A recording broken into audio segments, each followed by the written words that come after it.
Hello students, hope आप सभी ने लास्ट क्लास में जितना भी पढ़ा था सब रिवाइज कर आए हैं। एक बारी हम भी गो थ्रू कर लेते हैं हमने लास्ट क्लास में क्या क्या पढ़ा था। तो लेक्चर नंबर 4 जब हमने स्टार्ट किया था उस लेक्चर में हम लोगों ने कंपोनेंट्स के बारे में स्टडी किया था कि कौन कौन से कंपोनेंट्स है आपके ई कॉमर्स के। तो एक बारी हम उन कंपोनेंट्स को फिर से देख लेते हैं कि हमने कौन कौन से कंपोनेंट्स के बारे में पढ़ा था ई कॉमर्स के। हमने सबसे पहले कहा था कि एक यूज़र है हमारे पास में, जिस यूज़र को किसी भी ई कॉमर्स वेंडर से शॉपिंग करनी थी। उसने फिर क्या किया था, अपने टेक्नोलॉजी इंफ्रास्ट्रक्चर को इंटरनेट से कनेक्ट किया था। नेक्स्ट पॉइंट पे क्या किया था, वेब पोर्टल ओपन किया था। शॉपिंग करने के बाद क्या किया था, पेमेंट गेटवे से शॉपिंग कर दिया था। हमने इसमें कंटेंट में क्या क्या देखा था, यूज़र कौन हो सकता है, user could be any sort of entity, कोई भी पर्सन जो ऑनलाइन परचेज करने में इंटरेस्टेड था, जहाँ पे वेंडर की रिस्पॉन्सिबिलिटी क्या दे रखी थी कि उसको सही कस्टमर को सही गुड्स क्या करने हैं, प्रोवाइड करने हैं। फिर नेक्स्ट स्टेप हमने किया था ई कॉमर्स वेंडर, जो वेंडर है बट ऑब्वियस वो कोई एंटिटी या कंपनी ही होगी जो क्या कर रही है, प्रोवाइड कर रही है वही गुड्स जो गुड्स आपके वेंडर ने मांगे हैं। इसका काम यहाँ पे सिर्फ और सिर्फ क्या करना है, प्रोवाइड करना गुड्स जो वेंडर ने क्या किए हैं, बायर ने क्या किए हैं, आस्क किए हैं। फिर अगला पॉइंट हमने कौन सा देखा था इसमें, टेक्नोलॉजी इंफ्रास्ट्रक्चर। टेक्नोलॉजी इंफ्रास्ट्रक्चर को हमने MCD से याद किया था, मैकडी के नाम से, MCD। M was standing for mobile application, C किसके लिए था, कंप्यूटर डेटाबेस एंड सर्वर के लिए, और D क्या था, डिजिटल लाइब्रेरी और डेटा इंटरचेंज। हमने क्या कहा था कि इन सब के बिना आपका मोबाइल या फिर आपका ई कॉमर्स के ट्रांजैक्शन पॉसिबल नहीं है। तो ये इनेबल कर रहा था किसको, ई ट्रांजैक्शंस को। अगला पॉइंट हमने इसमें कौन सा देखा था, इंटरनेट का देखा था। इंटरनेट में हमने क्या कहा था, इंटरनेट कनेक्टिविटी प्रोवाइड करवा रहा था हमारे लैपटॉप को सर्वर के साथ में। हमने एग्जांपल के साथ समझी थी पूरी की पूरी बात यहाँ पे कि किस तरीके से इंटरनेट हमें कनेक्टिविटी प्रोवाइड करवा रहा था। ये हमारा डिवाइस था और ये आपका सर्वर था पूरा का पूरा। तो इस केस में हमने ये बात समझी थी। अब देखते हैं आगे हमने क्या किया था, ये इनेबल कर रहा है किसी भी टाइप के आपके ट्रांजैक्शन को। आज के टाइम पे फास्टेस्ट टेक्नोलॉजी अवेलेबल है 4G के तरीके से, जिसके थ्रू आपको फास्टेस्ट कनेक्टिविटी रिसीव हो रही थी। फिर अगला पॉइंट हमने किया था वेब पोर्टल। वेब पोर्टल क्या होता था, वेब पोर्टल आपको क्या प्रोवाइड करवा रहा था, कनेक्शन प्रोवाइड करवा रहा था किसके साथ में, वेब सर्वर के साथ में। वेब पोर्टल की हेल्प से हम इंटरेक्ट कर रहे थे ई कॉमर्स वेंडर के साथ। किसके साथ इंटरेक्ट कर रहे थे हम, ई कॉमर्स वेंडर के साथ इंटरेक्ट कर रहे थे, जो आपको क्या प्रोवाइड करवा रहा था, इंफॉर्मेशन प्रोवाइड करवा रहा था अबाउट द डिफरेंट डिवाइसेस के बारे में। अब देखो हमने इसमें क्या पॉइंट बोला था, एक आपका इसमें हमने बात कही थी वेब पोर्टल। अगर मैं टाइप कर रही थी www.flipkart.com, तो वेब पोर्टल की हेल्प से मुझे क्या मिल रहा था, वेबसाइट की इन्फॉर्मेशन मिल रही थी। जितनी भी इन्फॉर्मेशन वहाँ पे प्रोवाइडेड है वो सारी की सारी इन्फॉर्मेशन मुझे मिल रही थी। इसके लिए मैं अलग अलग डिवाइसेस का एक्सेस कर सकती थी, लैपटॉप के थ्रू, हैंडहेल्ड डिवाइसेस के थ्रू, किसी के भी थ्रू ये काम हम परफॉर्म कर सकते थे। फिर लास्ट पॉइंट हमने कौन सा देखा था, पेमेंट गेटवे। पेमेंट गेटवे क्या था आपका, पेमेंट गेटवे एक मोड था जिसके थ्रू हम ऑनलाइन पेमेंट्स को परफॉर्म कर रहे थे। इंस्टेंट पेमेंट्स भी हो सकती थी और COD भी पॉसिबल था। इंस्टेंट पेमेंट के हमारे पास बहुत सारे एग्जांपल्स गिवन थे। कौन कौन से, कहते debit card, credit card, net banking. Wallets दो टाइप के लिखे थे, एक लिखा था ओनर्स ऑन वॉलेट, जहाँ पे से वेंडर का खुद का वॉलेट, ओला मनी हो गया जैसे आपका, अमेजॉन पे हो गया, और एक थर्ड पार्टी वॉलेट था जैसे पेटीएम हो गया, पेटीएम हो गया, फोन पे हो गया, मोबी बैंक हो गया। इतना हमने क्लास में लास्ट टाइम किया था। हमने जब बुक में देखा था तो हमने क्या कहा था कि हम लोग जब इस टॉपिक को पढ़ रहे थे तो हमने एक चीज़ की तरफ देखा था कि हमने 6 मार्क्स के अकॉर्डिंग क्वेश्चन प्रिपेयर किया था कि अगर कोई आपसे पूछ ले कि what are the components of e commerce transaction, अगर कोई ई कॉमर्स ट्रांजैक्शन के कंपोनेंट्स के बारे में हमसे पूछेगा तब हम इस चीज़ को परफॉर्म कैसे कर सकते हैं, आंसर कैसे लिखेंगे। हमसे अगर किसी ने सिर्फ और सिर्फ क्या पूछा है, कंपोनेंट्स, तो हमें 6 हेडिंग्स लिखनी थी और हेडिंग्स को एक्सप्लेन करता था। अनटिल और अनलेस हमसे कोई हेडिंग्स का अंदर का पार्ट नहीं पूछेगा, हम उसके बारे में डिटेल में आंसर नहीं देंगे। यही बात हुई थी। अब देखो, अगर किसी ने हमसे डिटेल का पार्ट पूछ भी लिया है, अगर डिटेल का पार्ट पूछा है तो हम आंसर को किस तरीके से लिखने वाले हैं, आज हम क्लास में वो देखेंगे। हमने MCD प्रिपेयर किया था। M किसके लिए स्टैंड कर रहा था आपका, M was standing for mobile application. Then C किसके लिए स्टैंड कर रहा था, कस्टमर सर्वर के लिए, एंड किसके लिए स्टैंड कर रहा था आपका, एक डी स्टैंड कर रहा था आपका डिजिटल लाइब्रेरी, और किसके लिए नेक्स्ट स्टैंड कर रहा था, यह आपका एक और डी था आपका, किसके लिए स्टैंड कर रहा था, एक तो डिजिटल लाइब्रेरी के लिए स्टैंड कर रहा था और एक स्टैंड कर रहा था डेटा इंटरचेंज। तो हमने क्या किया था इसमें, MCD प्रिपेयर किया था। M was standing for mobile application, C was standing for computer server and database, और D किसके लिए स्टैंड कर रहा था, एक आपका लिखा था डेटा इंटरचेंज और एक पॉइंट लिखा हुआ था आपका डिजिटल लाइब्रेरी। तो यही सारे के सारे पॉइंट्स हैं। आज इन पॉइंट्स को हम डिटेल में करने वाले हैं। ओके तो हमने क्या कहा था, आपका MCD क्लियर है, हेडिंग्स पूरी। M was standing for mobile application, C stand कर रहा है आपका कंप्यूटर सर्वर और डेटाबेस के लिए, D क्या था आपका डेटा इंटरचेंज और डिजिटल लाइब्रेरीज। अब देखो इस बात को डिटेल में समझने की कोशिश करते हैं कि होता क्या है ये आपका। सबसे पहले हम जिसके साथ स्टार्ट कर रहे हैं वो चीज़ कौन सी है आपकी, वो चीज़ है हमारी M से स्टार्ट कर रहे हैं। M किसके लिए स्टैंड कर रहा है, M is standing for mobile application. किसके लिए स्टैंड कर रहा है M आपका, M is standing for a mobile application. MCD में M किसके लिए है आपका, मोबाइल एप्लीकेशन के लिए M लिखा हुआ है।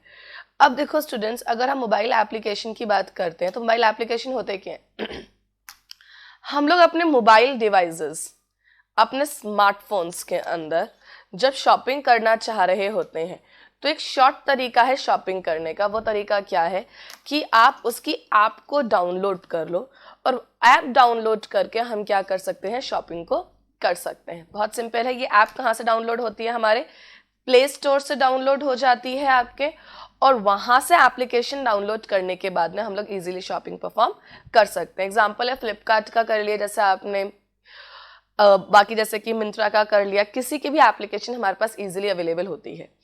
अब देखो यहाँ पे उन्होंने एक बात कही कि जितने भी स्मार्टफोन्स है ना, उनके अंदर एक डिवाइस को रन करने के लिए एक चीज यूज होती है, वो होता है आपका ऑपरेटिंग सॉफ्टवेयर। क्या यूज होता है आपका, ऑपरेटिंग सॉफ्टवेयर। अब ऑपरेटिंग सॉफ्टवेयर क्या है उसको समझने के लिए पहले हम डिटेल में एक बात को समझ लेते हैं। हमारे पास ना सॉफ्टवेयर दो तरीके के होते हैं। कितने टाइप के होते हैं सॉफ्टवेयर, दो टाइप के होते हैं। एक होता है एप्लीकेशन सॉफ्टवेयर और एक आपका होता है ऑपरेटिंग सॉफ्टवेयर। कितने टाइप के सॉफ्टवेयर होते हैं, दो टाइप के सॉफ्टवेयर होते हैं। एक होता है एप्लीकेशन सॉफ्टवेयर और एक कौन सा होता है आपका, ऑपरेटिंग सॉफ्टवेयर। दोनों के बीच में डिफरेंस क्या होता है, सोचने की कोशिश करो। अगर मैं एप्लीकेशंस की बात कर रही हूं, एप्लीकेशन स्टैंडिंग फॉर एप्स, यहां पे आपके आ जाते हैं व्हाट्सएप की एप्लीकेशन, इंस्टाग्राम की एप्लीकेशन, हाइक की एप्लीकेशन, फेसबुक की एप्लीकेशन, VLC की एप्लीकेशन, MS ऑफिस की एप्लीकेशन। क्लियर है। इन सब चीज़ों ऐसे एग्जाम्पल यूज करने से चीज़ें जल्दी समझ में आती है। व्हाट्सएप, हाइक, इंस्टाग्राम, ये सब आपके क्या है, एप्लीकेशंस हैं। एक इन्हें हम कहते हैं application software. What is an operating system? Operating system is your iOS, Android, Windows, blackberry, ये सब आपके ऑपरेटिंग सिस्टम्स होते हैं। ये वो चीजें होती हैं जिसके बिना आपका कंप्यूटर सिस्टम या आपके डिवाइसेस रन नहीं कर सकते। ये इनेबल, जब भी कोई किसी काम को ना परफॉर्म करने में मदद करता है तो हम कौन सा वर्ड यूज करते हैं, इनेबल। कौन सा वर्ड यूज होता है हमारा, इनेबल यूज होता है। इस बात को बहुत ध्यान से रखना। अगर आप इन छोटे छोटे वर्ड्स को ध्यान रखोगे, लैंग्वेज फ्रेम करने में आसानी होगी। ये क्या करवा रहा है आपको, इनेबल करवाता है। क्या करने में, रनिंग ऑफ डिवाइसेस। इन्हीं की हेल्प से डिवाइसेस क्या करते हैं, रन करते हैं। अगर मैं बोलूं कि मेरे फोन का, एंड्रॉइड का सॉफ्टवेयर करप्ट हो गया, कुछ भी डिलीट हो गया, तो क्या मेरा फोन परफॉर्म कर पाएगा? बिल्कुल भी नहीं। उस सिनेरियो में फोन बिल्कुल भी परफॉर्म नहीं कर पाएगा। तो इनके बिना हमारा फोन रन ही नहीं कर सकता। पर इनके बिना एप्लीकेशन सॉफ्टवेयर से व्हाट्सएप, इंस्टाग्राम, हाइक, फेसबुक, इनके बिना फोन तो चलेगा बिल्कुल। इन्हें रन करवाने के लिए मुझे किसकी जरूरत पड़ती है? ऑपरेटिंग सॉफ्टवेयर की। एप्लीकेशन सॉफ्टवेयर जितना भी काम परफॉर्म करेगा वो डिपेंड करता है किस चीज के ऊपर? आपका ऑपरेटिंग सॉफ्टवेयर काम कर रहा है या नहीं। अब देखो एग्जाम्पल किस तरीके से हमारा यहाँ पे लिखा हुआ है। तो हमने क्या पॉइंट कर रहे थे? Mobile applications. मोबाइल एप्लीकेशंस में आपके आ जाते हैं स्मार्ट डिवाइसेस, जैसे स्मार्टफोन्स हो गई, जहाँ पे कुछ भी करने के लिए आपको एक एप्लीकेशन डाउनलोड करनी पड़ती है। कहाँ से डाउनलोड करेंगे सर? प्ले स्टोर से, बिल्कुल। अब एक पॉइंट आया ऑपरेटिंग सिस्टम, क्योंकि बिना ऑपरेटिंग सिस्टम के तो ये एप्लीकेशन काम परफॉर्म करेंगे ही नहीं। हमारे पास ना मैक्सिमम जो यूज होने वाले ऑपरेटिंग सिस्टम है 2 टाइप के होते हैं। एक तो होता है एंड्रॉइड और एक होता है iOS। कितने टाइप के हैं? मैक्सिमम जो यूज हो रहे हैं आज के टाइम पे वो कौन कौन से यूज हो रहे हैं? हम खाली मोबाइल्स की बात कर रहे हैं, मोबाइल डिवाइसेस की बात कर रहे हैं। एंड्रॉइड और एक कौन होता है आपका? iOS। एंड्रॉइड जो है आपका और iOS किसने इन्वेंट करा हुआ है आपका? एप्पल के थ्रू, बिल्कुल। और एंड्रॉइड किसका करा हुआ है आपका? गूगल के थ्रू आया हुआ है। क्लियर है ये बात? तो एक बात बताओ, एंड्रॉइड को मेंटेन कौन करेगा? गूगल। और iOS को मेंटेन कौन करेगा? एप्पल। अब एक एप्लीकेशन, बहुत ध्यान से सोचना, अगर एक एप्लीकेशन गूगल ने बनाई है सिर्फ एंड्रॉइड वर्जन के लिए, किसके लिए बनाई है? एंड्रॉइड वर्जन के लिए गूगल ने कोई एप्लीकेशन बनाई है, तो क्या वो एप्लीकेशन iOS के डिवाइस पे रन करेगी? बहुत ही कॉमन सेंस की बात है, क्योंकि इसका ऑपरेटिंग सिस्टम अलग है और इसका अलग, तो वो उसको बिल्कुल भी सपोर्ट नहीं करेगा। बिल्कुल आप लोग सही सोच रहे हैं। अगर कोई आपका ऐसी एप्लीकेशन है जो स्पेसिफिकली मान के चलते हैं किसी एक एंड्रॉइड वर्जन के डिवाइस के लिए ही बनाई गई है, तो वो किसी भी सिनेरियो में iOS के वर्जन पे रन नहीं करेगी। तो यहाँ पे इस वजह से ना ये स्मार्ट डिवाइसेस के अंदर मोबाइल एप्लीकेशन बनाना बहुत कॉस्टली पड़ता है। कॉस्टली क्यों? मान के चलो कि फ्लिपकार्ट ने जब अपनी मोबाइल एप्लीकेशन बनाई तो इसको क्या करना पड़ा? इसको ब्लैकबेरी के हिसाब से अलग बनाना पड़ा, ठीक है। एंड्रॉइड के हिसाब से अलग एप्लीकेशन बनानी पड़ी, iOS के हिसाब से अलग बनानी पड़ी, विंडोज के हिसाब से अलग बनानी पड़ी। लेकिन यही जब फ्लिपकार्ट ने एप्लीकेशन ना बनाते हुए क्या बनाया होगा? वेबसाइट बनाया होगा, तो इसके इतनी प्रॉब्लम नहीं, क्योंकि मेजॉरिटी जो है विंडोज यूज कर रहे हैं, तो प्रॉब्लम इतनी ज्यादा नहीं आएगी। क्लियर है ये वाली बात हमारी? तो अब हमने देखो क्या पॉइंट बोला है अभी तक में, मोबाइल एप्लीकेशंस रन कहाँ कर रही है? मोबाइल एप्लीकेशंस आपकी रन करती है मोबाइल डिवाइसेस पे। किस पे रन कर रही है? आपकी मोबाइल डिवाइसेस पे। हम लोग मोबाइल एप्लीकेशंस बना ही क्यों रहे हैं जब इतनी कॉस्टली है? क्योंकि आज के टाइम पे मैक्सिमम पीपल जो है आपका, या मैक्सिमम पॉपुलेशन जो है वो किसको यूज कर रही है? वो यूज कर रही है मोबाइल डिवाइसेस को इंस्टेड ऑफ डेस्कटॉप्स। क्योंकि आप एक बात बताओ, फायदा ही क्या है आपका इस बात शॉपिंग करने का ऑनलाइन? या फिर अगर मैं कोई भी कहूँ HDFC की एप्लीकेशन अगर ऑनलाइन आई है, आपके एप्लीकेशंस आने लगी है बैंक्स की, तो फायदा ही क्या है अगर आप इसको एनी टाइम एक्सेस नहीं कर सकते? तो इनका आप एनी टाइम एक्सेस कर सको, इसीलिए एप्लीकेशंस आई हैं बेसिकली। तो अगर आपको डेस्कटॉप पर ही काम परफॉर्म करना था तो आप एक रिजिड हो जाओगे, मतलब बंध जाओगे एक जगह पे कि आपको सिर्फ एक पर्टिकुलर प्लेस पे बैठ के ही काम कर सकते हो। आज के टाइम पे लैपटॉप्स हैं आपके पास में, स्मार्टफोन्स हैं, हैंड हेल्ड डिवाइसेस हैं, इन सब की हेल्प से आप दुनिया के किसी भी कॉर्नर में बैठ के, अगर इंटरनेट का एक्सेस आपके पास है तो आप काम परफॉर्म कर सकते हो। तो यहाँ पर भी यही चीज दे रखी है। तो मोबाइल एप्लीकेशंस रन कहाँ होते हैं? पहला पॉइंट, मोबाइल डिवाइसेस पे। इसकी जरूरत इतनी क्यों पड़ी है? क्योंकि आज के टाइम पे मोस्टली पॉपुलेशन क्या यूज कर रही है? Mobile devices instead of the desktops. Second point हमारे पास क्या आता है? अपने पास कितने टाइप के ऑपरेटिंग सिस्टम है? ऑपरेटिंग सिस्टम जो हम लोग मैक्सिमम यूज कर रहे हैं आज के टाइम पे मोबाइल डिवाइसेस में, 2 टाइप के बहुत ज्यादा यूज होते हैं। वो कौन कौन से? एंड्रॉइड वर्जन का और iOS का। एंड्रॉइड किसने बनाया है? गूगल ने। iOS किसने बनाया है? एप्पल ने बनाया है। फिर हमने क्या कहा था, ये कॉस्टली क्यों है? क्योंकि एक डिवाइस जो किसके लिए बनी होगी? iOS के लिए बनी होगी, वो गूगल पे रन नहीं कर, सॉरी एंड्रॉइड पे रन नहीं करेगी। और जो एंड्रॉइड के लिए बनी है वो iOS पर रन बिल्कुल भी नहीं करेगी। अब देखो क्लास, इस बात को बुक में देखते हैं किस तरीके से लिखा हुआ है। हमने क्या पॉइंट किया था इस वक्त जो हम लोग पढ़ रहे थे मोबाइल एप्लीकेशन में? मोबाइल एप्लीकेशन के बारे में क्या पढ़ा था? देखो हमने पहला पॉइंट हमने क्या कहा था इसमें, हमने कहा था मोबाइल एप्लीकेशन वो चीज़ है जो रन कर रही है किसके ऊपर, मोबाइल डिवाइसेस पे। किस पे रन कर रही है, ये आपकी मोबाइल डिवाइसेस पर रन कर रही है। तो मोबाइल एप्लीकेशंस किस पे रन करती है आपके स्पेसिफिकली, ये स्पेसिफिकली रन करवा रही है आपके मोबाइल डिवाइसेस पे। पहला पॉइंट क्लियर है। सेकेंड पॉइंट हमने क्या कहा, हमने इसे क्यों यूज कर रहे हैं, क्योंकि आज के टाइम पे डोमिनेंट फॉर्म ऑफ कंप्यूटिंग है। आज के टाइम पे हम ज्यादा से ज्यादा स्मार्टफोन्स को ही यूज कर रहे हैं इंस्टेड ऑफ पर्सनल कंप्यूटर्स। हम किसे यूज कर रहे हैं आज के टाइम पे, स्मार्टफोन ज्यादा यूज हो रहे हैं आज के टाइम पे आपके, rather than using the personal computers. हम लोग पर्सनल कंप्यूटर्स को यूज कम कर रहे हैं और किसको यूज ज्यादा कर रहे हैं, हम लोग स्मार्टफोन्स को यूज ज्यादा से ज्यादा कर रहे हैं। रीजन वही था कि एनी टाइम एनीवेयर एक्सेस कर सको। स्मार्टफोन्स जो है ज़्यादा सोल्ड होते हैं as compare to personal computers. फिर हमने एक बात कही थी कि हमारे पास हम सिर्फ और सिर्फ मैक्सिमम केसेस में दो ही टाइप के ऑपरेटिंग सिस्टम रन कर रहे हैं, एक है एंड्रॉयड और एक है आपका iOS। एंड्रॉयड वर्जन जो है वो किसके थ्रू मेंटेन किया जा रहा है, गूगल के थ्रू मेंटेन किया जा रहा है। किसके थ्रू मेंटेन किया जा रहा है, एंड्रॉयड आपका गूगल। वेयरएज iOS जो है वो किसके थ्रू मेंटेन किया जा रहा है, एप्पल के थ्रू मेंटेन किया जा रहा है। इसके अलावा और भी इन्होंने एग्जाम्पल देखे, जैसे ब्लैकबेरी, विंडोज, हमने एग्जाम्पल लिया था इन सब चीज़ों का भी।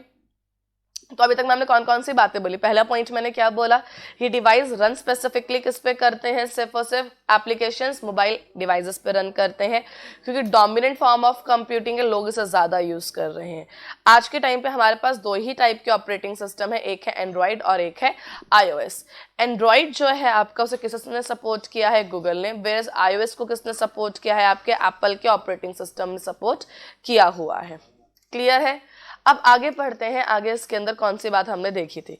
फिर हमने एक बात कही थी कि आज के टाइम पे आपका मोबाइल एप्लीकेशन बनाना बहुत ही ज़्यादा एक्सपेंसिव क्यों पड़ता है।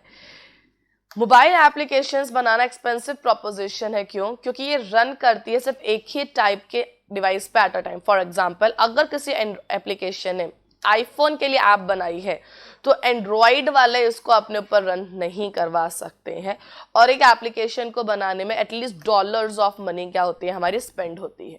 क्लियर है पॉइंट। तो हमने पहला पॉइंट क्या कहा था, ये रन करता है आपके मोबाइल डिवाइसेस पे ही। सेकंड पॉइंट हमने क्या था, डोमिनेंट फॉर्म ऑफ कंप्यूटिंग बन चुका है आज के टाइम पे।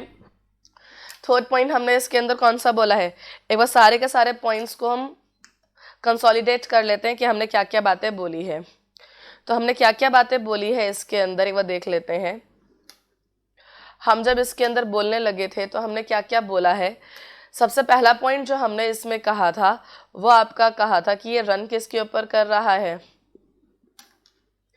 सबसे फर्स्ट पॉइंट, ये आपका रन कर रहा है मोबाइल डिवाइसेस के ऊपर। फिर सेकंड पॉइंट इसके अंदर हमने कौन सा कहा आपका, क्योंकि आपके मोबाइल डिवाइसेस आज के टाइम पे क्या बन चुके हैं, डोमिनेंट फॉर्म ऑफ कंप्यूटिंग बन चुके हैं। फिर थर्ड पॉइंट इसके अंदर हमने कौन सा कहा था कि आज के टाइम पे मैक्स टू मैक्स हमारे पास में दो टाइप्स ऑफ के ऑपरेटिंग सिस्टम है, एक कौन सा है आपका एंड्रॉयड और एक कौन सा है आपका iOS। एंड्रॉयड को कौन रन करवाता है, गूगल रन करवाता है, और iOS को कौन करवाता है, आपका एप्पल करवा रहा था। क्लियर। फिर हमने कहा ये बहुत ही ज़्यादा कैसा प्रोपोजिशन है, ये बहुत ही ज़्यादा आपका एक्सपेंसिव प्रोपोजिशन है। क्यों है एक्सपेंसिव, क्योंकि अगर एक आईफोन के लिए एप्लीकेशन बनी है तो ये एप्लीकेशन नॉट सपोर्टेड बाय, कौन सपोर्ट नहीं करेगा इसको, एंड्रॉयड का ऑपरेटिंग सिस्टम सपोर्ट नहीं करेगा, and vice versa. Vice versa का मतलब क्या होता है, ऑपोजिट भी यही कंडीशन अप्लाई होगी। पहला पॉइंट क्लियर है अभी तक में हमने जितना भी पढ़ा है इसके बारे में। Very good. एक बार जरा हम देखते हैं इसके बारे में और क्या लिखा हुआ है। देखो स्टूडेंट्स, हम ना इस टॉपिक को हल्का सा सिर्फ रीड कर रहे हैं, एमसीक्यू के पॉइंट ऑफ व्यू से थोड़ा ध्यान से इसे पढ़ेंगे। क्लियर है। तो देखो क्या पढ़ रहे हैं अब हम इसके अंदर कि what it includes the following. कुछ बातें जो मोबाइल एप्लीकेशन के टाइम आपको पता होनी चाहिए। पहला point, mobile store. What is mobile store. Mobile store है, मैंने आपसे कहा था गूगल का प्ले स्टोर हो गया। क्या होता है मोबाइल स्टोर आपका, पहला point, mobile store can be your Google का प्ले स्टोर, और mobile store can be your iPhone का एप्लीकेशन स्टोर। ऐप स्टोर होता है ना वो, जहां से आप किसी भी एप्लीकेशन को क्या कर सकते हो, इजीली डाउनलोड कर सकते हो। मोबाइल टिकटिंग क्या होता है? IRCTC एप्लीकेशन है जिसके थ्रू आप टिकट्स अपने बुक करवा सकते हो। इवन आज के टाइम पे तो पेटीएम्स वगैरह भी आपके, पेटीएम हो गया, फोन पे हो गया, इनके थ्रू भी आप टिकट्स बुक करवा सकते हो। क्लियर? तो मोबाइल टिकटिंग क्या होता है? मोबाइल टिकटिंग एक ऐसा एम कॉमर्स का एप्लीकेशन है जो आपको किस में हेल्प कर रहा है? टिकट्स को बुक करने में हेल्प करता है। Mobile advertisement and marketing, Facebook चलाते वक्त या फिर इंस्टाग्राम चलाते वक्त आप लोगों ने कभी देखा होगा कि साइड में थोड़े बहुत एडवर्टाइजमेंट्स आते रहते हैं। अमेजॉन वालों का आ गया, फ्लिपकार्ट का आ गया, या किसी ब्लॉगर का आ गया, कुछ भी आते हैं। तो it is a mobile advertising and marketing, जहाँ पे मर्चेंट क्या कर रहे हैं? आपके एप्लीकेशंस के थ्रू, अलग अलग एप्लीकेशंस के थ्रू अपना आपको एडवर्टाइज या मार्केट करने की कोशिश कर रहे हैं। क्लियर है ये वाली बात? आगे चल के अगर देखते हैं इसके बारे में और क्या लिखा है आपका। 2 पॉइंट्स और लिखे हैं, एक लिखा है मोबाइल कस्टमर सपोर्ट इंफॉर्मेशन और एक लिखा है मोबाइल बैंकिंग।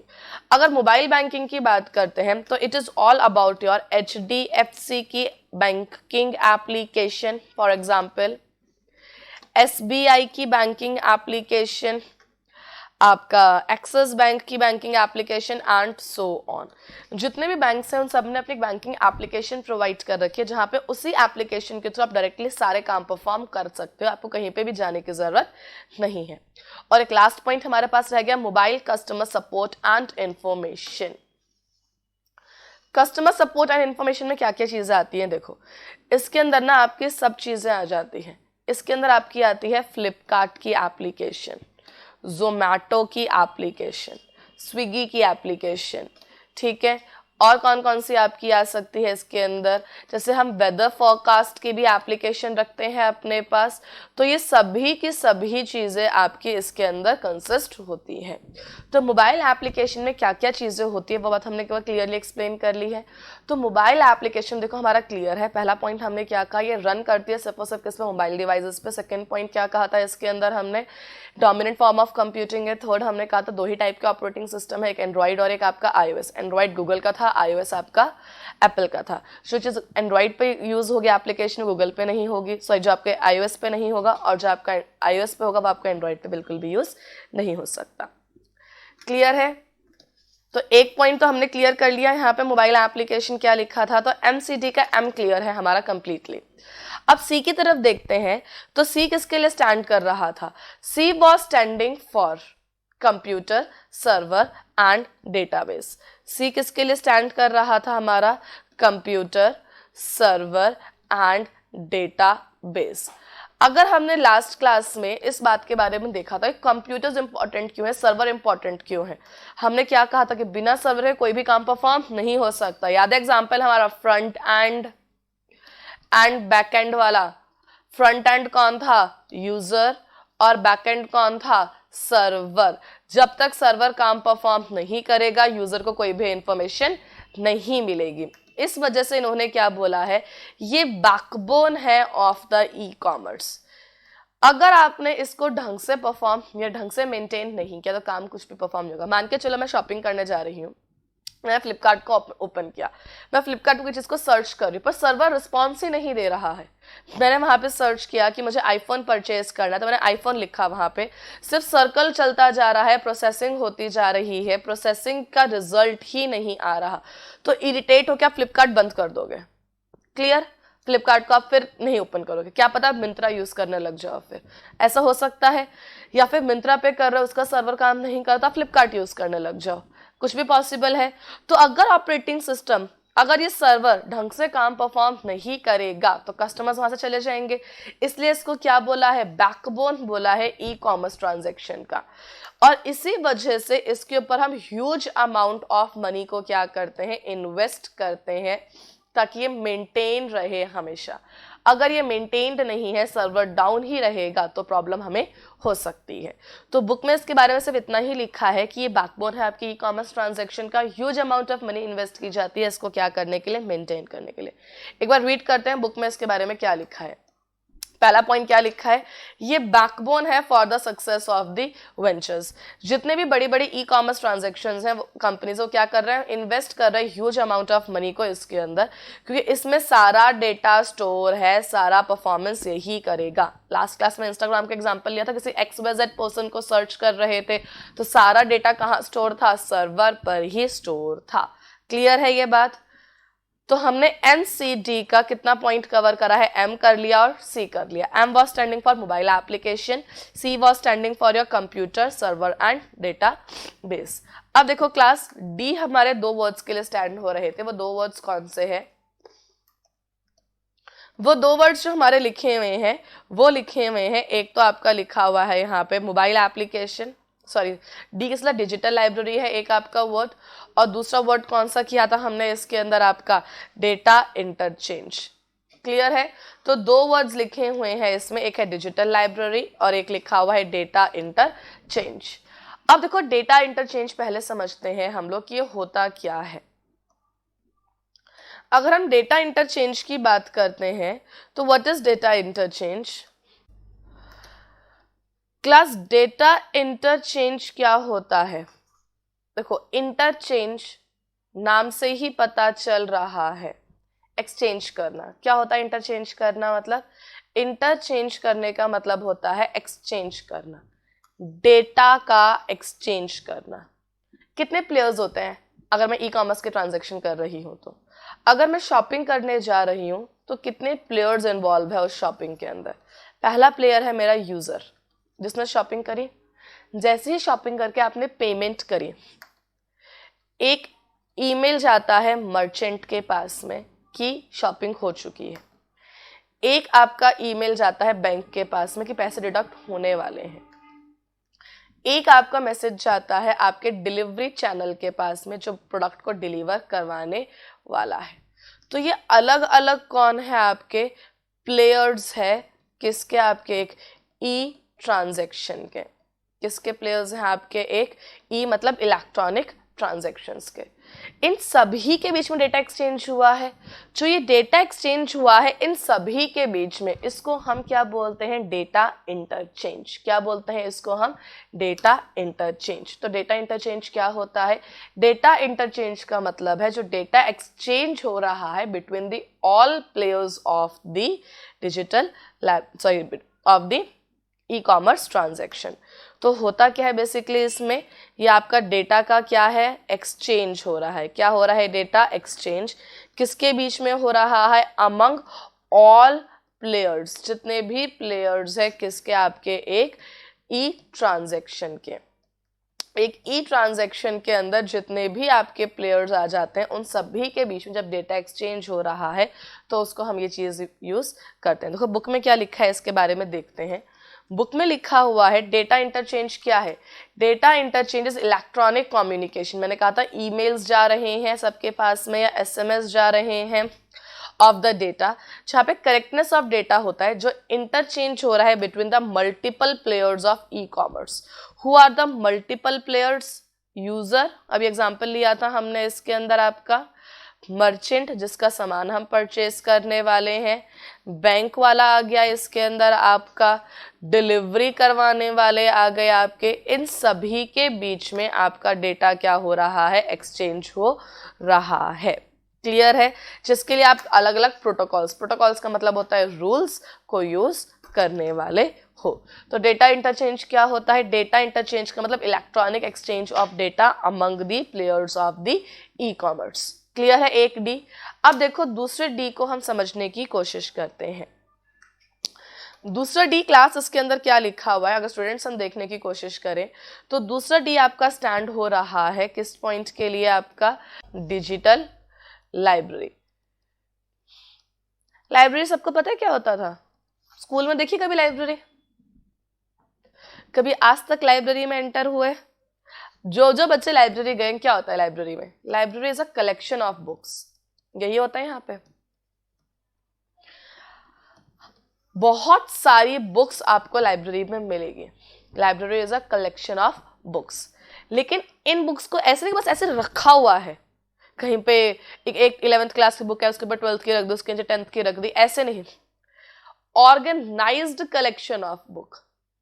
कैसे होती थी बुक्स का कलेक्शन? ऑर्गेनाइज, अलग अलग शेल्फ बने होते थे, एक तरफ 11th की बुक्स है, एक तरफ 12th की, उसमें एक तरफ खाली इंग्लिश की बुक्स होंगी, एक तरफ आपकी केमिस्ट्री की बुक्स है, एक तरफ आपके बिजनेस स्टडीज की बुक्स हैं, एक तरफ इकोनॉमिक्स की बुक्स हैं। ऐसा ही होता था बेसिकली, पूरा पूरा भंडार एक साथ तो नहीं भर के रखते थे ये लोग।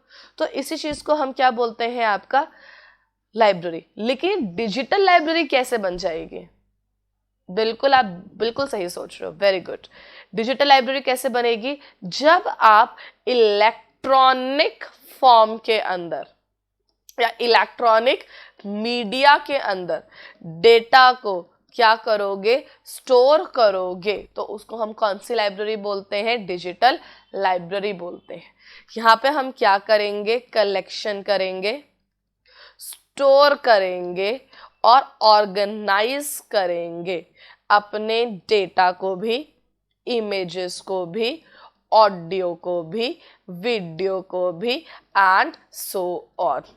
देखो स्कूल की लाइब्रेरी में ना, देखो ऑडियो वीडियो कैसे होगा? वो तो एक फिजिकल लाइब्रेरी थी। तो यहाँ पे हम क्या कर रहे हैं? इलेक्ट्रॉनिक फॉर्म के अंदर कलेक्ट करेंगे, स्टोर करेंगे, ऑर्गेनाइज करेंगे डेटा को, इमेजेस को, ऑडियो को। यहाँ पे टेक्स्ट डेटा भी हो सकता है ये आपका, क्लियर है क्लास? और आपका इमेजेस का डेटा भी हो सकता है, ऑडियो में भी हो सकता है और वीडियो में भी हो सकता है। तो data library is like your physical library, बस डेटा आपका कैसे स्टोर हो रखा है? डिजिटली।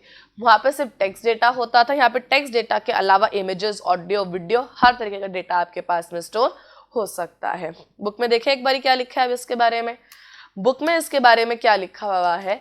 बुक में लिखा हुआ है डिजिटल लाइब्रेरी स्पेशल लाइब्रेरी, जहां पे कलेक्शन हो रहा है डिजिटल ऑब्जेक्ट्स का। कैसे ऑब्जेक्ट्स का? डिजिटल, फिजिकल नहीं, डिजिटल डेटा, जिसमें क्या क्या आता है? टेक्स्ट, विजुअल मतलब वीडियो मटेरियल, ऑडियो मटेरियल मतलब ऑडियोज, वीडियो मटेरियल आ गया आपका, जिनको स्टोर किया गया है इलेक्ट्रॉनिक फॉर्मेट्स में। किस में स्टोर किया गया है? आपका इलेक्ट्रॉनिक फॉर्मेट में, जहाँ पे इन्हें ऑर्गेनाइज किया गया है, स्टोर किया गया है, फाइल्स को रिट्रीव किया गया है फ्रॉम दिस।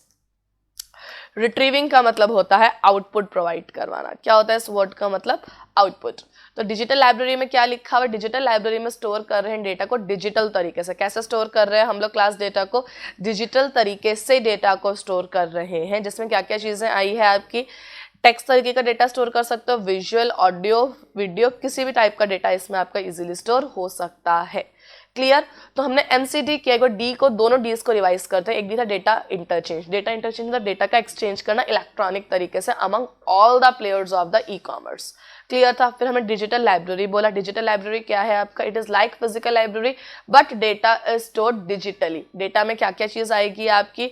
टेक्स्ट आ सकता है, विजुअल आ सकता है, ऑडियो आ सकता है, वीडियो मटेरियल, कुछ भी आएगा। डेटा कैसे स्टोर होगा? इलेक्ट्रॉनिक तरीके से ही स्टोर होगा, जहाँ पे डेटा कलेक्ट किया है, गैदर किया है, ऑर्गेनाइज किया है और उसको रिट्रीवल मतलब आउटपुट प्रोवाइड करवाया है जब भी डेटा किसी ने मांगा है। तो इसी के साथ में हमने एमसीडी क्लियर किया। एमसीडी किसका पार्ट था? एमसीडी पार्ट था हमारा टेक्नोलॉजी इंफ्रास्ट्रक्चर का। किसका पार्ट था MCD? Technology infrastructure. Class technology infrastructure के साथ साथ हमारे पास में किसी एक और टॉपिक के भी कुछ पॉइंट्स लिखे हुए थे। हमने जब देखा था यूजर, तो यूजर के बाद हमने पढ़ा था ई कॉमर्स वेंडर्स को। ई कॉमर्स वेंडर के भी ना कुछ पॉइंट्स हमें लिख के दिए हुए हैं। एक बार फटाफट से इनको गो थ्रू करने की कोशिश करते हैं क्या लिखे हुए हैं। इसमें से कहीं ना कहीं से ना आपकी एमसीक्यू रेज हो सकते हैं, तो जरा ध्यान से इन सारे पॉइंट्स को रखिएगा। क्लियर है? अब देखो क्लास, एक बात पे हम ध्यान से अगर सुनते हैं तो क्या लिखा हुआ है इसके अंदर। यहाँ पे ना जब भी आप शॉपिंग कर रहे थे, देखो हम पूरा का पूरा चैप्टर जितना भी अभी तक पढ़ रहे हैं ना, पूरा शॉपिंग को अपने माइंड में रखते हुए पढ़ रहे हैं। जितनी भी आप ऑनलाइन शॉपिंग करते हो ना, उसको यूज करो, उसको पढ़ो, उस पूरे के पूरे जितने भी चीजों को आपने आज तक किया है ना, एक्सपीरियंस को यूज करके इस टॉपिक को समझने की कोशिश करो। उसी बात को ध्यान में रखते हुए हम क्या पॉइंट पढ़ रहे हैं इसके अंदर? Supplier and supply chain management. सबसे पहले, who are your supplier and supply chain management? They are talking about your vendors plus your delivery channels. ये कौन है आपके? अगर फ्लिपकार्ट से शॉपिंग करते ई कार्ट हो गया, मिंत्रा का तो मिंत्रा का डिलीवरी बॉय हो गया। तो वेंडर्स और आपके डिलीवरी चैनल्स की बात हो रही है, जहां पे हमने कहा था इनकी रिस्पॉन्सिबिलिटी है राइट टाइम पे राइट पर्सन को क्या करना, डेटा अवेलेबल, सही आपका जितने प्रोडक्ट्स है वो क्या करवाना, अवेलेबल करवाना। तो यहाँ पे भी यही लिखा है, these are the another important components of the whole operation. इनका काम इफेक्टिवली होना जरूरी है, जैसे कि they have enough and right good suppliers, आपके पास में बिल्कुल सफिशियंट और राइट गुड सप्लायर्स होने जरूरी होता है। डिलीवरी चैनल जो है वो सफिशियंट होने जरूरी है। इनफ का मतलब होता है सफिशियंट होना जरूरी है। सफिशियंट क्यों होना जरूरी है? क्योंकि अगर प्रॉपर डिलीवरी चैनल्स नहीं है तो प्रोडक्ट्स कभी भी डिलीवर नहीं हो पाएंगे। सेकेंड पॉइंट, फाइनेंशियली और ऑपरेशनली क्या होना जरूरी है? इनको सेफ होना जरूरी है। सप्लायर क्या करवाएंगे? रियल टाइम इन्वेंट्री पढ़ाएंगे। रियल टाइम मैंने आपको पहले भी बताया था क्या होता है, इंस्टेंट काम करना। अगर जैसी कोई चीज सेल हुई है, अगर आप ऑनलाइन शॉपिंग करते हो वहां लिखा हुआ आता है 5 लेफ्ट, 2 लेफ्ट, प्रोडक्ट के नीचे लिखा हुआ होता है ना कि खाली 5 ही बचे हैं, खाली 2 ही बचे हैं, और अचानक से फिर से किसी ने एक और खरीद दिया तो खाली क्या लिखा आ जाएगा उसी वक्त, 1 लेफ्ट। यही होता है, मतलब इंस्टेंटली स्टॉक अपडेट हो रहा है। जैसे ही परचेज हुआ वैसे ही स्टॉक को इन्होंने क्या कर दिया, अपडेट कर दिया। इसको हम बोलते हैं इंस्टेंट स्टॉक को क्या करना, अपडेट, और डिलीवर करना है in a very short time. जैसे आज के टाइम पे है ना कि आपको within a day delivery मिल रही हो, ये इनका काम सारा आ जाता है। क्लियर है? अब देखो अगला पॉइंट इसमें कौन सा लिखा हुआ है। नेक्स्ट पॉइंट क्लास जो इसके अंदर आपका लिखा हुआ है वो दे रखा है वेयर हाउस ऑपरेशंस। हम पेज नंबर 4.15 पे हैं, सबको आई थिंक आइडिया है वेयर हाउस ऑपरेशंस। अब देखो वेयर हाउस ऑपरेशंस क्या था। वेयर हाउस क्या होता है? जहाँ पे हम स्टोर करते हैं प्रोडक्ट्स को। क्या होता है वेयर हाउस? जहाँ प्रोडक्ट्स को हम क्या कर रहे हैं, स्टोर। तो वेयर हाउस ऑपरेशंस क्या है? जैसे मैंने गुड्स को परचेज किया, इनके पास में एक मैसेज पहुंच जाता है। ई कॉमर्स ट्रांजेक्शन के अंदर इलेक्ट्रॉनिक कम्युनिकेशन होता है ना, एक इलेक्ट्रॉनिक कम्युनिकेशन के थ्रू इनके पास क्या पहुंचेगा, एक एसएमएस या ईमेल पहुंचेगा, जिसके थ्रू इन्हें पता चल जाए कौन से गुड्स को पैक करना, कैसे और कब उनकी डिलीवरी प्रोवाइड करवानी है। बिल्कुल। तो वेयर हाउस ऑपरेशंस में क्या आता है, जैसे ही प्रोडक्ट आता है तो ये डिलीवर हमेशा वेयर हाउस से ही होता है।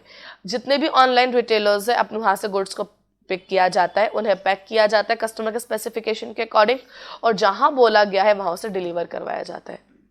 व्हाट इज कस्टमर के स्पेसिफिकेशन के अकॉर्डिंग? कई बार हम लोग डिमांड करते हैं गिफ्ट पैक करके भेजना है, उसके अकॉर्डिंग। क्लियर है? अगला पॉइंट इसके अंदर कौन सा लिख के दिया है? अगला पॉइंट जो इसके अंदर हमें लिख के दिया है वो लिख के दिया है shipping and returns. What are shipping and returns? Shipping करना तो वही डिलीवर करना आ जाता है। What is return? गुड्स पसंद नहीं आए, हम गुड्स को वापस भेज देते हैं। होता है ना, हम कोई गुड्स परचेज की क्वालिटी अच्छी नहीं है, गुड्स अच्छी हैं, तो गुड्स को हम वापस क्या कर देते हैं, सेंड बैक कर देते हैं। तो शिपिंग आपके सप्लीमेंट्री और कॉम्प्लीमेंट्री है पूरे प्रोसेस में। और आज के टाइम पे ये जो फास्ट रिटर्न्स होते हैं, मान के चलो मैंने कोई प्रोडक्ट परचेज किया, मुझे नहीं पसंद आया, तो 1 या 2 दिन में डिलीवरी बॉय आएगा, गुड्स को लेगा और लेकर चला जाएगा। ये जो आपके फ्री में रिफंड हो रहे हैं और बाद में पूरा का पूरा पैसा भी आपके पास आ जाता है, रिटर्न मतलब रिफंड होने के बाद में। तो ये जो आपके फास्ट रिटर्न्स और रिफंड हो रहे हैं, ये यूएसपी है। क्या है ये? यूएसपी, यूनिक सेलिंग प्रपोजिशन है ई कॉमर्स वेंडर का। हम लोग क्या सोचते हैं, सामान खरीद लेते हैं, पसंद आया तो रख लेंगे, नहीं आया तो वापस भेज देंगे, अपने पैसे वापस। ट्रेडिशनल कॉमर्स में जब आप यही चीज करने की कोशिश करो कि खरीद लेते हैं, घर पे आके नहीं पसंद आया तो वापस कर देंगे, पैसे वापस नहीं मिलेंगे, लड़ाई करनी पड़ेगी वहां जाके और आपका एक्सचेंज ही होगा, उसके बदले कुछ और लेना ही पड़ेगा। पर ऐसा आपका यहाँ पे बिल्कुल भी नहीं है, इसलिए इसको हमने क्या बोला है, इसका यूएसपी, यूनिक सेलिंग प्रपोजिशन। इसको ध्यान रखना, एमसीक्यू में फुल फॉर्म पूछी जा सकती है कि यूएसपी क्या होता है। तो शिपिंग एंड रिटर्न्स में क्या लिखा है, शिपिंग कॉम्प्लीमेंट्री है, आपको गुड्स के साथ में शिपिंग मिलेगी ही मिलेगी। सेकेंड पॉइंट, फास्ट रिटर्न्स इनके यूएसपी है, जहां पे आपको पैसा रिफंड होकर उसी वक्त मिल जाएगा। क्लियर? अगला टॉपिक देखो क्या लिखा है, अगला ही point, ecommerce catalogue and product display. मान के चलो अगर मैं कोई फोन भी परचेज करने जा रही हूँ तो वहां फोन की ना इमेजेस आती है। क्या आती है? फोन की इमेजेस आती है, जहां पे वो आपको आपका फोन हर एक डायमेंशन से शो करता है। फ्रंट, साइड, एजेस को शो करके देता है, कैमरा के स्पेसिफिकेशंस अलग से दिखाता है, उसे हम बोलते हैं ई कॉमर्स कैटलॉग या प्रोडक्ट डिस्प्ले। प्रोडक्ट को कंप्लीटली डिस्प्ले किया जाता है और डिस्प्ले के साथ में ही नीचे उस प्रोडक्ट की हर एक डिटेल लिखी जाती है कि कैमरा कितना मेगापिक्सल का है, एजेस जो है वो कितने ज्यादा आपके विड्थ है उनकी, फ़ोन की आपकी लेंथ कितनी ज़्यादा है, सब इंफॉर्मेशन प्रोवाइड की जाती है। टेक्निकल स्पेसिफिकेशंस भी लिखी होती है कि रैम कितने का है, रोम कितने जीबी का है, आपका इंटरनल मेमोरी कितने जीबी की है, इसके अंदर हर इंफॉर्मेशन होती है। इसके अंदर टेक्निकल स्पेसिफिकेशन भी प्रोडक्ट के देते हैं। इसे हम बोलते हैं e commerce catalogue and product display, जहाँ पे इजीली कस्टमर को इंफॉर्मेशन देने के लिए हर एक चीज़ आपको सामने ही क्या की जाती है, शो की जाती है। तो प्रॉपर डिस्प्ले होगा हर एक प्रोडक्ट का जो आपको सोल्ड किया जा रहा है, और टेक्निकल स्पेसिफिकेशंस भी साथ में आपको मिलती है। अब आता है मार्केटिंग एंड लॉयल्टी प्रोग्राम्स। ये क्या होते हैं? पॉइंट्स मिलते हैं शॉपिंग करने पे। मान के चलो अगर मैंने 400 रुपये का कोई सामान परचेज किया और इन्होंने बोला हुआ हर 100 रुपीज़ के पीछे 4 पॉइंट्स मिलेंगे, और ये 4 पॉइंट्स जो होते हैं आपके इक्वल्स टू 4 रुपीज़ होते हैं, होती है ये वाली चीज़। तो इसको हम क्या बोलते हैं, आपका बेसिकली मार्केटिंग या लॉयल्टी पॉइंट्स। जैसे मैंने 100 रुपीज़ की शॉपिंग की तो मुझे कितने पॉइंट्स मिल गए होंगे यहाँ पे, बिल्कुल यहाँ पे मुझे 16 पॉइंट्स मिल गए होंगे। अब ये 16 point equals to my 16 rupees है। नेक्स्ट टाइम जब मैं शॉपिंग करूँगी तो 16 रुपये पे करने की जगह यहाँ से पैसे पे कर सकती हूँ। क्लियर? तो यहाँ पे हमने क्या बोला, इसको मार्केटिंग करना। एक मार्केटिंग का तरीका है, कस्टमर्स अट्रैक्ट होंगे, इनसे सामान परचेज करेंगे, क्योंकि आप लॉयल हो इनके साथ, हमेशा यहीं से ही सामान परचेज करो, इसलिए आपको कुछ पॉइंट्स भी दे दिए जाते हैं। बुक में एग्जाम्पल दे रखा है एयर इंडिया इंडस्ट्री का। अगर कोई कस्टमर बहुत ही रेगुलर है तो वहाँ पे इन कस्टमर को टिकट्स परचेज करने पर डिस्काउंट मिल जाता है ऑनलाइन आपको, या फिर आपको रहने के लिए लॉन्च वगैरह वहाँ पे दे देते हैं। क्लियर है? आगे अगर मैं देखूं तो इसमें क्या लिखा हुआ है आपके पास यहाँ पे, शोरूम्स एंड ऑफलाइन परचेज। देखो हम लोगों ने सुना है कि लोग ऑफलाइन से ना ऑनलाइन जा रहे हैं, सुना ये बात हमने, पर do you have any idea कि लोग ऑनलाइन से ऑफलाइन भी आ रहे हैं? बिल्कुल, लोग आज के टाइम पे ऑनलाइन से ऑफलाइन से, आपका Xiaomi का फोन आया था, रेडमी का फोन हो गया, Xiaomi का ही एक तरीके से, ये फोन सबसे पहले ऑनलाइन सेल होने स्टार्ट हुए थे। One plus, one more example, ये फोन तो सबको पता है, सबसे पहले ऑनलाइन सेल होने स्टार्ट हुए थे। इनके ऑफलाइन कोई भी स्टोर्स या कोई भी शोरूम्स अवेलेबल नहीं थे। ऑनलाइन जब ये सक्सेसफुल हो गए बहुत अच्छी तरीके से, फिर उन्होंने अपने ऑफलाइन शोरूम्स बनाए। क्यों? क्योंकि कुछ कस्टमर्स जिस बात को मानते हैं कि प्रोडक्ट को पहले हम चेक करेंगे और उसी के बाद परचेज करेंगे, जिनको physical inspection of the goods चाहिए बिफोर परचेजिंग, क्योंकि ई कॉमर्स में फिजिकल इंस्पेक्शन पॉसिबल नहीं है। हमने डिफरेंस में बात रीड करी थी। तो उन कस्टमर्स के लिए इन लोगों ने क्या किया, अपने शोरूम्स बनाने स्टार्ट कर दिए। देखो पॉइंट इसमें क्या लिखा हुआ है, few e commerce vendors, e commerce मतलब जो लोग ऑनलाइन काम कर रहे थे, over a period of time उन्होंने रियलाइज है गुड्स ज्यादा सोल्ड होंगे, कस्टमर्स उनको चेक कर पाएंगे, इस वजह से उन्होंने आउटलेट्स ओपन किए, मतलब ऑफलाइन काम करना स्टार्ट हो गए थे। तो शोरूम्स और ऑफलाइन परचेज क्या बोलता है, जब आप ऑनलाइन से काम कहाँ शिफ्ट कर रहे हो, ऑफलाइन पे काम शिफ्ट कर रहे हो। अगला पॉइंट, डिफरेंट ऑर्डरिंग मेथड्स तो है हमारे पास में, अलग अलग मेथड सीओडी से या ऑनलाइन पेमेंट से काम कर सकते हो। फिर है गारंटी, गारंटी होता है आपका या वारंटी होता है, प्रोडक्ट के नीचे लिखा हुआ होता है कि इस प्रोडक्ट, मान के चलो लैपटॉप परचेज किया है तो उन्होंने साथ में लिखा हुआ होगा कि 1 ईयर वारंटी है फ्रॉम द मैन्युफैक्चरर। अगर आप मैन्युफैक्चरर के पास जाओगे तो मैन्युफैक्चरर 1 साल के अंदर अंदर इसमें कोई भी प्रॉब्लम आएगी तो आपको बिल्कुल रिपेयर करके या एक्सचेंज करके गुड्स प्रोवाइड करेंगे। तो वारंटी या गारंटी एसोसिएटेड होती है प्रोडक्ट के साथ में, जो एक सिक्योरिटी देता है कस्टमर को कि हाँ अगर ऑनलाइन भी परचेज कर रहे हैं तो गुड्स आपके रिपेयर हो सकते हैं। ऑफलाइन में तो ये चीज़ हमें एक वारंटी कार्ड मिलता है, ऑनलाइन में भी वारंटी कार्ड साथ में आता ही आता है। अगला point, privacy policy. What is privacy policy? मैं ऑनलाइन शॉपिंग कर रही हूँ, शॉपिंग करते वक्त मैंने अपने कार्ड की डिटेल सेव करके छोड़ दी उसमें, ताकि मुझे बार बार अपना कार्ड नंबर ना डालना पड़े, नाम ना डालना पड़े, एक्सपायरी पीरियड ना डालना पड़े, मैंने सब कुछ स्टोर करके छोड़ दिया। अब मैं अगली बार जब शॉपिंग करूंगी तो मुझसे सिर्फ और सिर्फ मेरा CVV कोड मांगेगा, शॉपिंग डन। प्राइवेसी पॉलिसी क्या बोलता है, कस्टमर के जितने भी पर्सनल इंफॉर्मेशन हमारे पास है वो इंफॉर्मेशन हमारे पास ही रहेगी, किसी और को वह इंफॉर्मेशन हम प्रोवाइड बिल्कुल भी नहीं करवाएंगे। ये रिप्रेजेंट करता है ऐसी पॉलिसी जो अडॉप्ट करवाई है ई कॉमर्स वेंडर ने कस्टमर के डेटा और इंफॉर्मेशन के लिए। प्राइवेसी क्या बोलता है कि कस्टमर की हर इंफॉर्मेशन इनकी ही रहेगी, ये इस इंफॉर्मेशन को किसी और को प्रोवाइड बिल्कुल भी नहीं करेंगे। क्या लिखा है इसमें, कस्टमर्स आर वेरी कंसर्न जब अपनी इंफॉर्मेशन को शेयर करते हैं कि इंफॉर्मेशन कहीं लीक ना हो जाए। तो वेंडर्स एश्योर करते कि ये इंफॉर्मेशन बिल्कुल भी लीक आपकी नहीं होगी। लास्ट पॉइंट जो इसके अंदर लिखा हुआ है वो कौन सा लिखा हुआ है? सिक्योरिटी। अब देखो सिक्योरिटी की बात क्या आती है। मान के चलो ये मेरा लैपटॉप है, मैं अपने इस लैपटॉप से इंस्टाग्राम या फिर आपका फेसबुक या किसी के अंदर भी लॉगिन कर रही हूँ, और ये है मेरा सर्वर। क्लियर? इसमें मैंने पासवर्ड डाल दिया। जब पासवर्ड डाला, पासवर्ड उस टाइम पे तो बुलेट्स में कन्वर्ट हो जाता है, तो मैं समझ जाती हूँ कि मेरी स्क्रीन के अगर कोई चेक भी कर रहा है तो मेरी स्क्रीन पर उसे पासवर्ड नहीं दिखेगा कि पासवर्ड बुलेट्स में है। इसको हम बोलते हैं इनक्रिप्ट होना। कैसे है? पासवर्ड आपका इनक्रिप्टेड हो रखा है, लेकिन आपके लैपटॉप से वो इंफॉर्मेशन सर्वर तक तो जाएगी, तभी सर्वर अप्रूव करेगा कि हाँ ये जेन्युइन यूजर है। तो जब ये सर्वर तक इंफॉर्मेशन जाएगी तो ये बोलते हैं यहाँ पे जो इंफॉर्मेशन ट्रेवल कर रही है, ये इंफॉर्मेशन इस ट्रेवलिंग में भी क्या होनी चाहिए? सिक्योर होनी चाहिए, जिसके लिए एक अलग टाइप का प्रोटोकॉल मतलब रूल यूज होता है, जिसको हम बोलते हैं SSL, सिक्योर सॉकेट लेयर। क्या होता है SSL? Secure socket layer. ये क्या इंश्योर करता है कि जब आपका डेटा ट्रेवल कर रहा है, ये यूजर है, यूजर से सर्वर के पास, तो इस ट्रेवलिंग के टाइम पर भी डेटा मेरा क्या रहना चाहिए? सिक्योर रहना चाहिए। रिप्रेजेंट कर रहा है security policy by the e commerce vendor, जहां पे वेंडर्स क्या बोलते हैं, जब भी आप ऑनलाइन डेटा ट्रांजैक्ट कर रहे हो मतलब मूव कर रहे हो, तो वो डेटा आपका सेफ रहना चाहिए, जिसके लिए क्या यूज कर रहे हैं हम? सिक्योर सॉकेट लेयर्स यूज करते हैं। क्या यूज कर रहे हैं हम? Secure socket layer.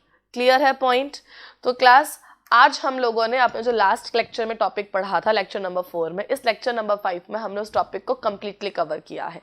तो हमने components of e commerce vendors को पढ़ा, और साथ ही साथ उस कंपोनेंट्स के जो अंदर डिटेल लिखा था वो सभी के सभी डिटेल्स हमने करे हैं। तो हमारा ई कॉमर्स वेंडर का जो कंपोनेंट्स है, कंपोनेंट्स का टॉपिक बिल्कुल हुआ खत्म। एक बार हेडिंग्स को रिवाइज कर लेते हैं, क्या क्या लिखी हुई थी। पहला हेडिंग लिखा था यूजर, फिर अगला हेडिंग कौन सा लिखा हुआ था इसके अंदर आपके पास में? E commerce vendor. Third one was your, हमने क्या कहा था? यूजर है, ई कॉमर्स वेंडर से ही शॉपिंग करनी है, तो अपने इंफ्रास्ट्रक्चर को कनेक्ट करेगा इंटरनेट के साथ में। कनेक्ट करने के बाद में क्या ओपन करेगा? वेब पोर्टल ओपन करेगा, वहां से शॉपिंग करेगा, पेमेंट गेटवे से क्या करेगा? पेमेंट को कर देगा। ये सारे के सारे पॉइंट्स हमने किए, इनका कंट्रोल पूरा का कंट्रोल कर रही हूँ, इनका हमने डिटेल पूरा का पूरा भी अच्छे से यहाँ पे पढ़ लिया है। तो अगली क्लास तक आप लोगों के पास एक अच्छा सा होमवर्क है कि जितने भी पेजेस हमने कवर किए हैं, इन सभी के सभी पेजेस को थॉरली रीड करके आना है, ताकि नेक्स्ट क्लास में जब हम सारा टॉपिक एक बार रिवाइज करें तो कोई भी प्रॉब्लम आपको ना आए। तब तक के लिए इन सभी टॉपिक्स को बहुत ही अच्छे से पढ़कर आइएगा। Okay, bye, thank you.